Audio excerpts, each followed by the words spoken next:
Welcome back to ThinkTech. I'm Jay Fidell. This is Movies We Can Learn From. We have a very interesting movie to discuss with you today. It's called Stromboli, From Fear to Love, and that's sort of the title of the group that this examines.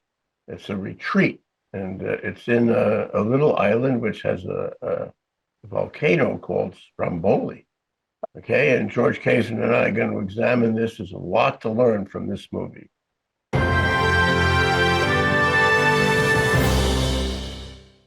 Yeah, welcome to the show, George. It's nice to be back together with you again today. Stromboli is it's kind of a mixed bag. It's not your ordinary movie. There's no guns, there's no violence, there's no vengeance, but it is very provocative and it is very psychological, if you will.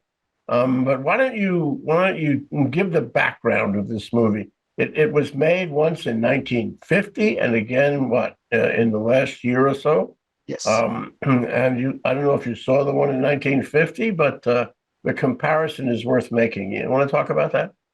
Yeah, I should have looked at the 51. I didn't. I just know it's Ingrid Bergman and it's also love relationship, but I didn't look at that one. But I'm familiar with this one. So if you want me to discuss this one, we'll get into the basic. Yeah, give us the environment, give us the general picture of where we are and what is happening. Just north of Sicily in Italy, beautiful volcanic island, one of the rare volcanic islands where the eruptions are almost every day. It erupts every day and maybe many times a day. So when you're on that island, there's eruptions.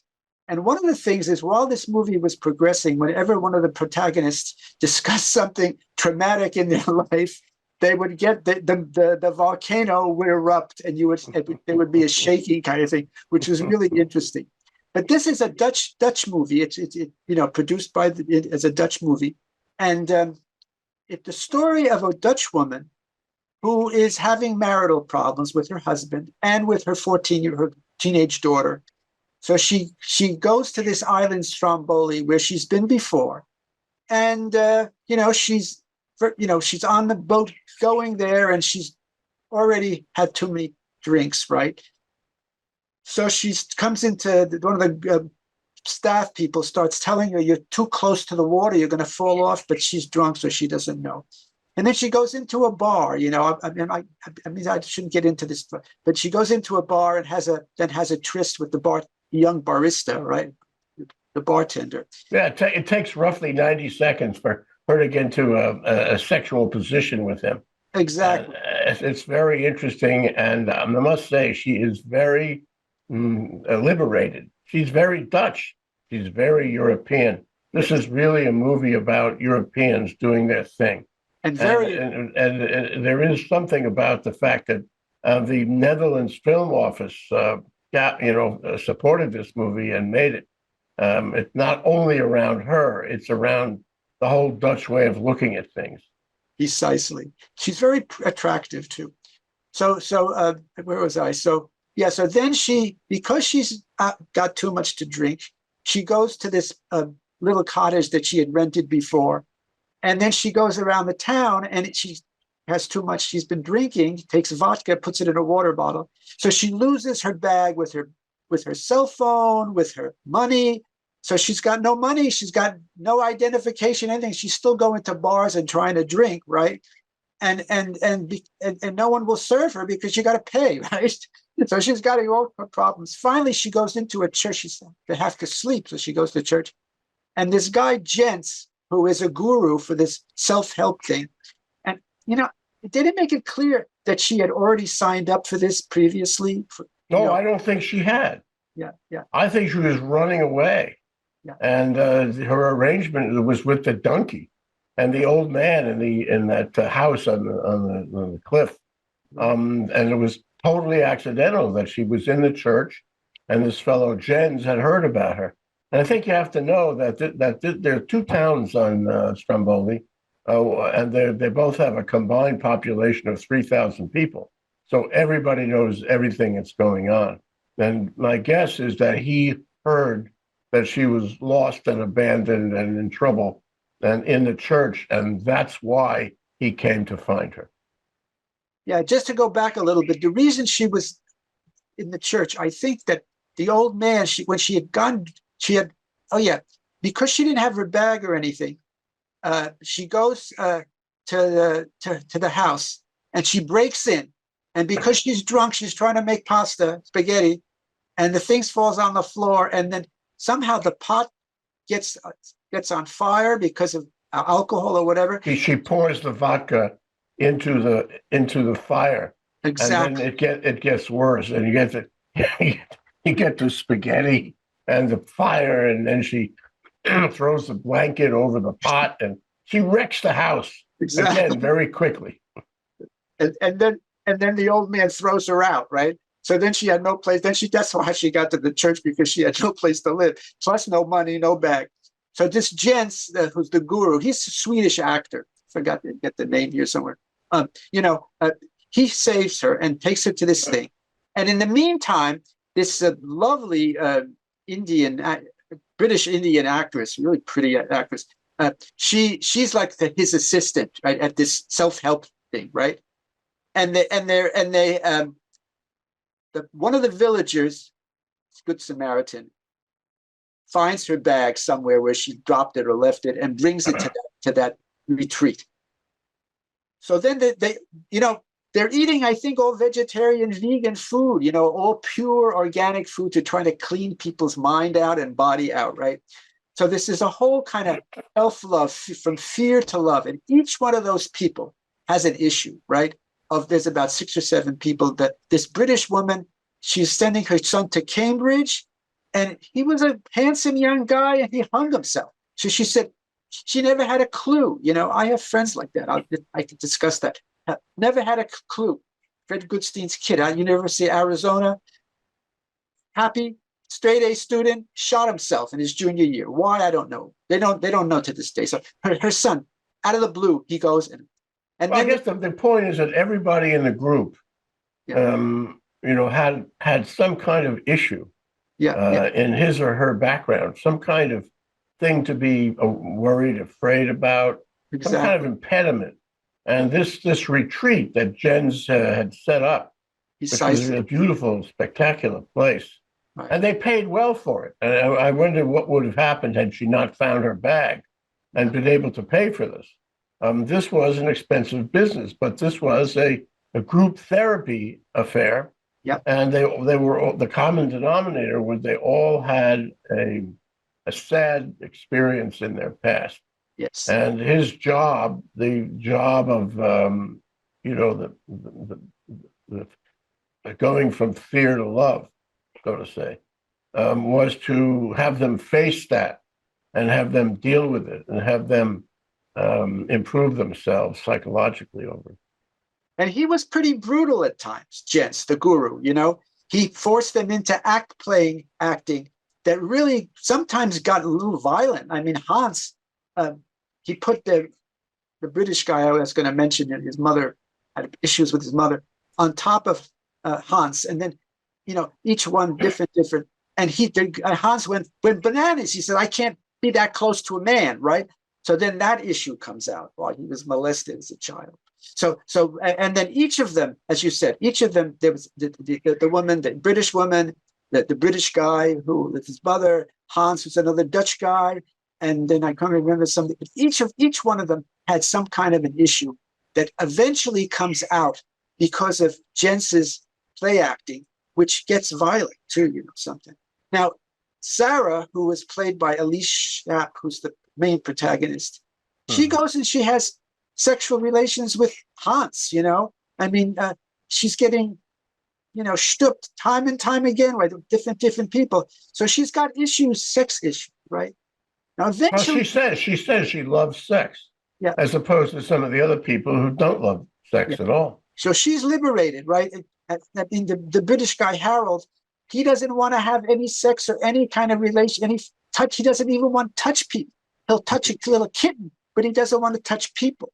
So he's got issues too. So each one, so little by little, as this show moves on, and it goes through all the different episodes, the eating and the different therapy sessions that they're having. I don't remember each one specifically, but eventually they come to terms with it, and she finally doesn't want to deal. I mean, Elise Schnapp, the Miss Sarah, doesn't want to deal with the issue that's causing this.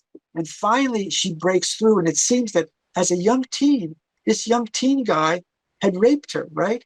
And she repressed it. Didn't want to think about it. So somehow that is relating to her present, love sex, but I guess she didn't love the sex when she was being raped as a young teen. And each of them comes out with their trauma that causes this. Her alcoholism, Harold's doesn't want to touch anybody, Hans fearing to even be close to it in near the presence of a guy. So each of these issues come out, and this a whole idea of these retreats, therapy sessions. And the island. I shouldn't get. I went to Santorini in Greece, which is so beautiful. It really cleanses your soul. And I think that island of Stromboli, it's so beautiful, in the middle of the ocean. It cleanses your soul. So that's part of this. And you're right up the ocean. The retreat's right on the ocean. You see the water getting negative ions, which is good for the body. So it's a cleansing. This whole thing is a cleansing thing. So you're going to get into fill me in on some of the things you remember, Jay, that I don't remember. Anything? Well, I think it was a study of how Europeans come together. Yeah. They came from all countries around Europe. Yes. The only common denominator was they had some kind of baggage they had to work out, and they had the money to pay for what was probably an expensive experience in a really beautiful villa, is where they were, and so that was good. And you say to yourself, gee, they have that in this country too, right? They have these retreats and group therapy organizations, and you pay like for the ranch, and you presumably learn something about yourself. It's not just therapy one-on-one. It's not just one therapist and one per. This is really out of the 60s and the 70s, where the whole group gets together and they do group therapy. I didn't think that group therapy is all that popular right now in this country, but it was certainly a phenomenon in the movie. Mm-hmm. And what I found also interesting was that they went through the hornbook on all the techniques that you would use in group therapy.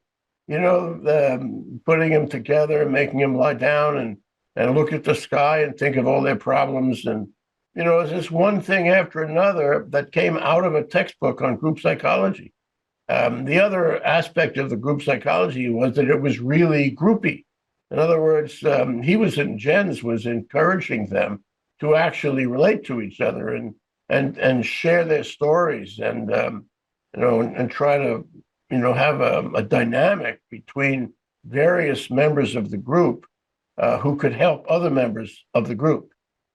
So I think it was very modern, very Freudian, if you will. It was a study in psychology, and I like that part of it because we haven't heard about that. Warner Earhart, does that go back for you? This sort of group thing is a little odd, but it stresses you out back in the 60s and the 70s. EST, remember that? And that was the same thing, no alcohol and certain rules they followed. And the idea was to sort of force everybody together into this group dynamic that would improve everybody and help them recognize, their problems. Now, the woman herself, Sarah, was, she was like in trouble. She was heading for a disaster, getting off on that boat alone, in a kind of vacation island, and drinking herself silly, and getting in trouble. And it was only lucky that the island, like a safety net, caught her, and Jens caught her and helped her and put her in the program, and it saved her. It was like a little fairy tale in the sense that she could have had a very bad result here, but somehow the circumstances saved her, and that was good. It was also sort of an expression of this middle-aged, like she was in her 40s, the character, this middle-aged woman from Holland who was slightly adventurous. Well, more than slightly, she was very adventurous, and she was going to do whatever the flow was. You're going to go with the flow. Managed to actually have a benefit, managed to fall into this beneficial set circumstance and benefit by it.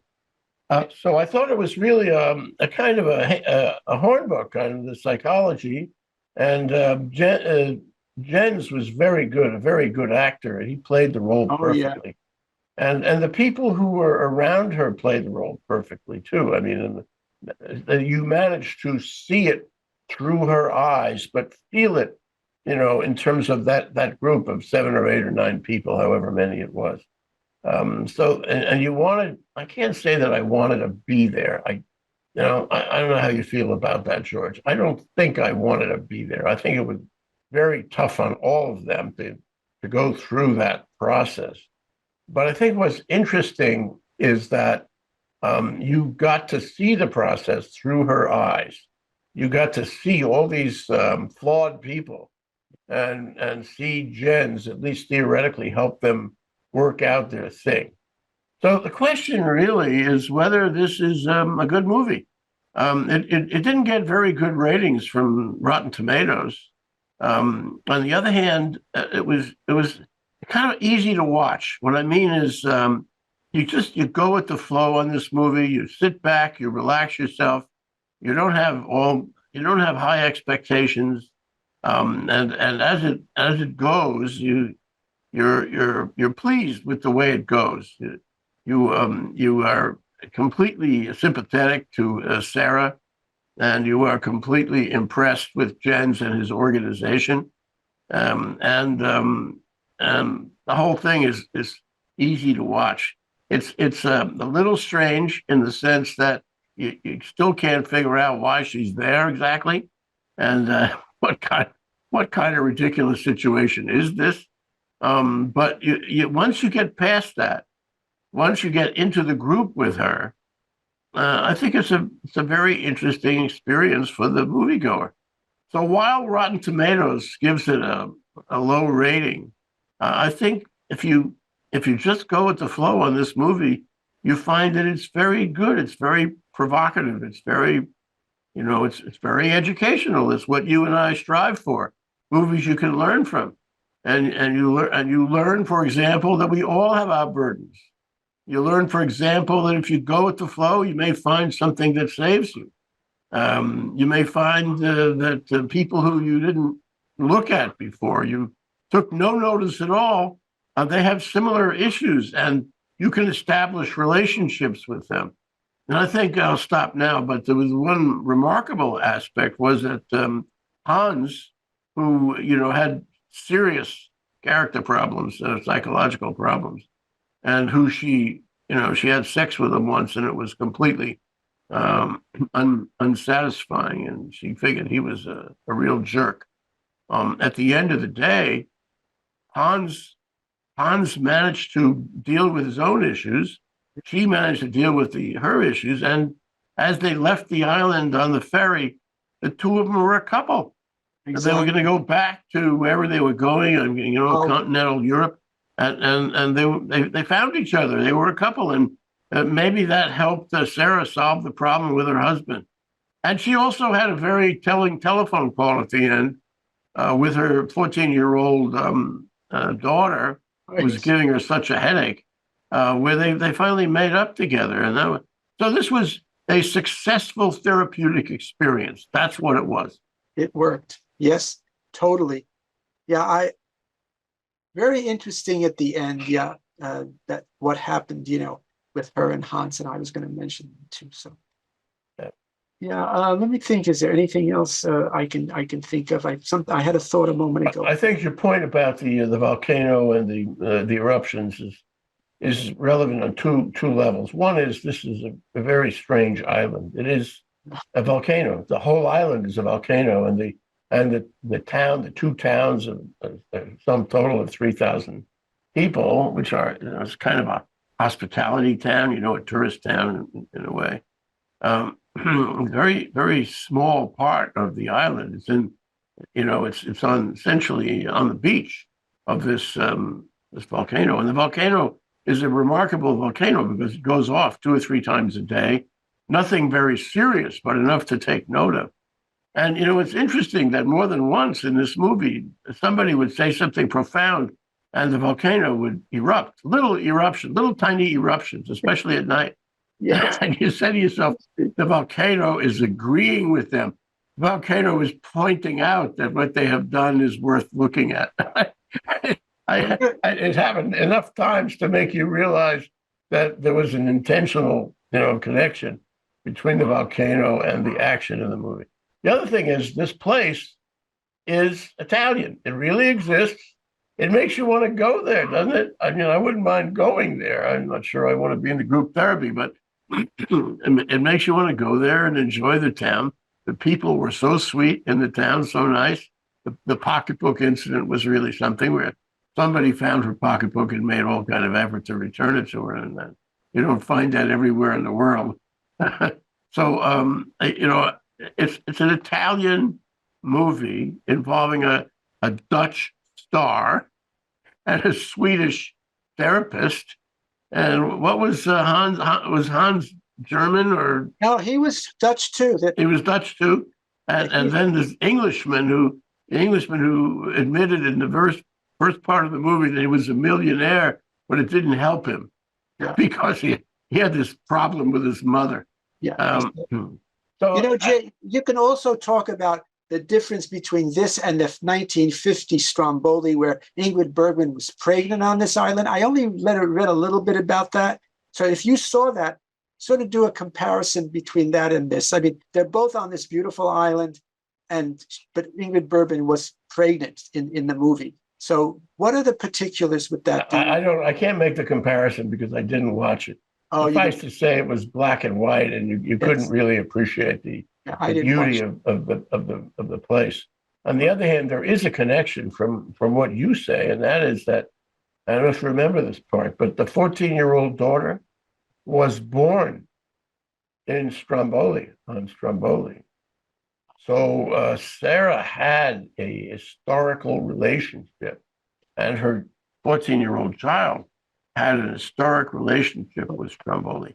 So when she went back there, to achieve her status as a liberated woman, she was going back to a place that had great significance for her. She wasn't born on Stromboli. She wasn't Italian. She was Dutch, where things had happened that affected her life on Stromboli. So Stromboli becomes a very important icon in the movie. Not only the volcano, but the history of it and the people and the way it all presents.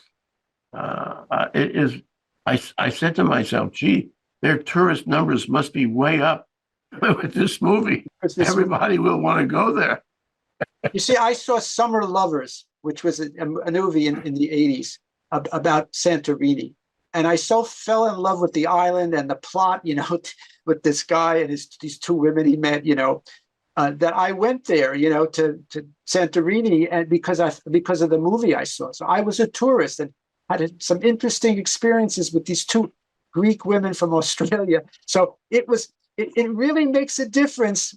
And I think that this movie, as you said, will be great for the tourist trade in Stromboli, because you see the movie, you see the island, and it makes a big difference. With the therapy thing, right? Every one of those people, as you said, they worked through their problems. They needed this to do it. I mean, others are able to work through their childhood issues on their own or with the therapist one-on-one. But that whole group therapy does help, as you said, because it's not only one therapist that's working, but the experiences the others bring sort of hinge in the brain of each of those people to remember what happened to them. And there was always a similarity, with almost every one of these, that there was some kind of a family or issue, with them and another person. Like, even the woman from England whose son at Cambridge hung himself. You can see how upset she was. Oh, but, yeah. one thing about this is that it's like the Greek chorus. You're not just speaking to one, professional who is, after a while, a psychologist becomes jaded because she has heard the story so many times. But if you have a fresh group of people, and I don't know if you noticed, but as the group we were familiar with was leaving the island at the end of the therapy trip, back on the ferry back to the mainland Italy, I guess, or mainland Sicily, whatever it was. Another group had just arrived, and they were surrounding Jens and the assistant Andy. They were surrounding. So this was a rotation that kept on going. But the magic, the magic sauce, the special sauce of whatever this was that strangers who you didn't really know. One woman said she'd been there 5 times, but she didn't know the other people in the group. So it's the group presents a kind of Greek chorus. The group of people you don't know, people who will be forced to listen to you, and you will have the benefit of their reaction to your story. Precisely. So you open yourself up, and they open themselves up. That's a human experience. So, and that's very, at least in the 60s and 70s when I was following this sort of thing, that's a very important experience for people to have. Everybody, because everybody has a story.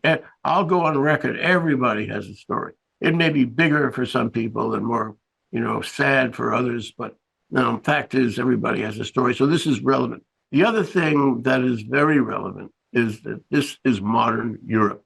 We hear all the news about Macron in France and that woman in running Italy right now, and all these countries that have their issues and autocrats and what have you, and the economies and the whole thing about Brexit.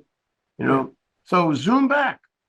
Let's look at regular people who have the bucks to go to a retreat like this and examine their own lives, independent of politics, independent of, the larger political forces that are happening, that we know are happening in Europe. Let's just look at them as Europeans. And it was a pan-European kind of group. They came from everywhere. And they spoke various languages. I love the the subtitles, because they were speaking Dutch on the one hand and Italian on the other hand, and I don't know how many languages are going on there. But you got the message, and they got the message because they were all together on being pan-European, and this is very refreshing actually to see people in Europe coming together this way. And one last point, Jay, you said people had to have a little money to be able to go to this. People don't have the money. They deal with these issues, right?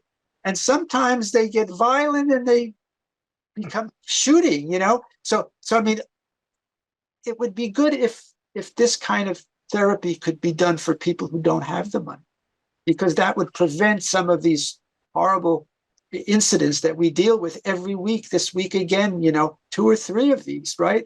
So there's a lot of people out there really hurt, and they don't go through this therapy. So you have to have, as you said, you have to pay for this.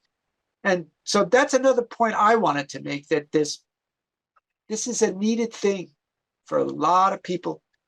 Anyone who goes into any place and shoots up people has got big issues. Sure. And, who knows whether their lives would be better if, and I think I know their lives would be better if they had the benefit of a close group, a psychological, experience, a group therapy experience with strangers who told them, the reality, and who, held them closer to it. And it is tragic in the sense that here we are. We're looking at this pan-European group who all have the problems and the money, and all of whom, I guess that's the bottom line, all of whom benefited by the experience in this beautiful environment. And as you said, what about the U.S.? Wouldn't that help anywhere? And you have to come away with a sense of envy, of jealousy even, that these people, they're like everyone else, they have problems, and they benefited by this, but not everybody can do that. everybody can have the money or the opportunity or even know about a place like this, so that they go and enjoy it. I think there's a lot of comparative, what do I call it? Comparative social psychological analysis that can be made by watching a movie like this, and it's completely European.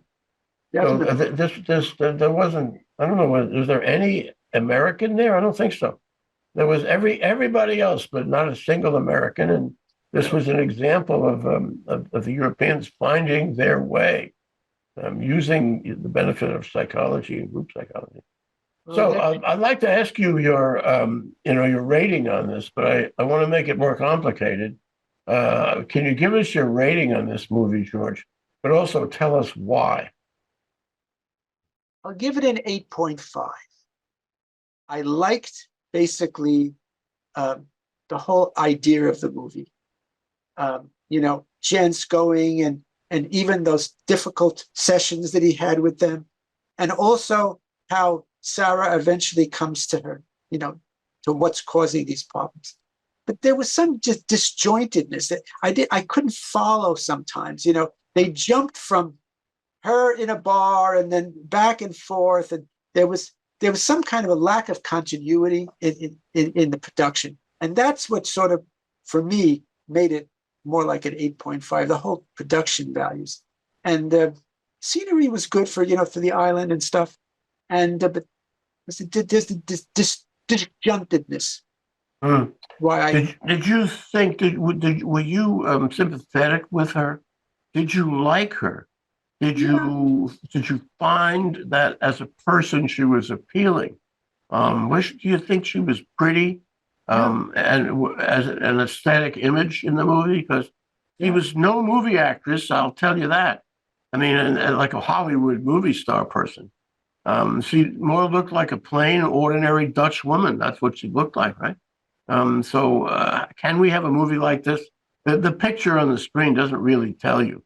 She was not that pretty. She was not that good looking physically either. And yet, I guess you get into her head a little bit, and you begin to appreciate her as an every person. She's an every person, and it could be you too. You don't have to be beautiful to act. And I thought the acting was pretty good in very complex circumstance, very complex story. Yeah.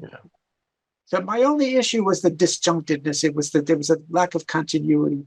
But I thought she was attractive. Maybe not pretty, but I thought she was not. I mean, she was attractive, and maybe because of the way she dressed and her glasses and her hair and whatever, I found her sort of attractive, not beautiful. But and I sort of, at first, I'm one who's really strict on 2-drink maximum, and don't smoke, don't drink more than 2 drinks, and eating proper food and taking care of yourself at 75. So I didn't really feel good for her being drunk. And I don't want to get into my own life, but I was dealing with an alcoholic as well. The scene right at the beginning of the movie where she sets the kitchen on fire, where she winds up throwing all the food on the floor, actually, where she's drunk as a skunk. You realize that this woman has serious problems, and forget about her psychology and her baggage and all that. She is going to hurt herself. She is going to burn the place down. She is in a degradation of sorts, and it was supposed to be a happy holiday, a getaway from Holland. But she was in a very dangerous spot, and what this is about is how she was saved. She was redeemed, and it was strictly luck that helped her redeem herself. I think when she was with that scene where everything is going wrong for her, everything is falling apart. The filmmakers are really telling you, if you don't watch yourself, this could happen to you. If you're on the way down the hill, there's no stopping you unless you're lucky enough to fall into some kind of saving grace. So what would your rating be, Jay, for this? How do you rate this movie? Well, let me say that I thought that from an intellectual point of view, a psychological point of view, an acting point of view, the challenge, it ain't easy, to have a group like this and have them all interact the way they do in this movie. It ain't easy to put them in a group therapy with a strong leader like Jens, who I thought was brilliant. It ain't easy to have these people change. The sign of great art is where the characters change right in front of you. And most of them, the ones we got to know anyway, we didn't get to know all of them, but most of them, the ones we got to know, they did change. There was a psychological dynamic that was, undeniable. And that is very hard to do when you're making a movie close up like this. So I give the filmmakers lots of credit for that. Um, and I don't hold it against them that there was no violence here. There was only what they essentially advertised: fear goes to love. Take fear, make it into love, improve their lives. So if you look at it from that point of view, I would give it a high rating.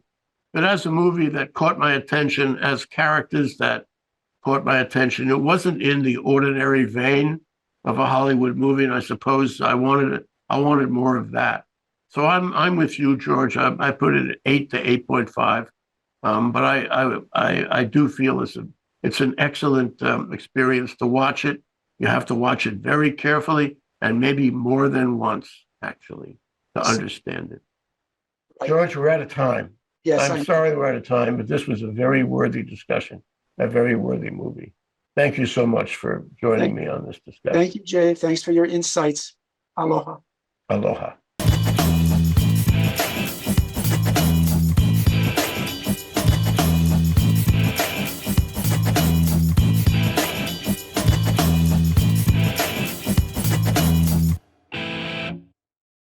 Thank you so much for watching ThinkTech Hawaii. If you like what we do, please like us and click the subscribe button on YouTube and the follow button on Vimeo.